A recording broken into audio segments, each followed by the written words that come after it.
Hi, today I'm going to talk about how you can decide when is a painting finished.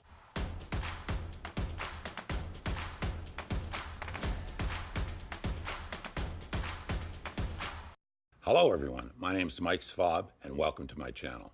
I've been teaching and painting for over 30 years and I've decided to start this channel to help you become a better artist.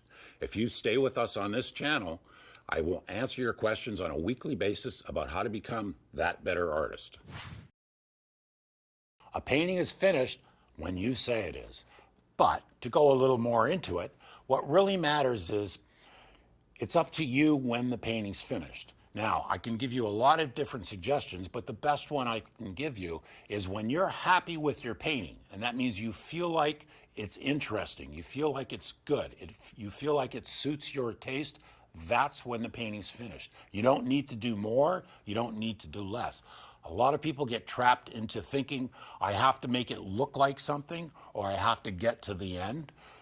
As an artist, the most important thing you do, probably in the long run, is not paint over something you've done that's good. So if you've got a painting you're working on and you're happy with it, you think you've done something good, give it a minute, give it a couple hours. You can always destroy it, but you can never get it back. Once it's gone, it's gone. So if you're happy with it, think about it. Take your time, set it aside. That's a good time to stop, so give it a chance. And then you can go back later and do more on it, or maybe it is good. Maybe it's really good. So if you think it's good, it's good. And that's how you have to stop when you're working on a painting, when you think it's okay. I hope you found this information useful. And I have a handout called How to Fix Your Painting, and you can get it by clicking on the link below. And thank you for watching.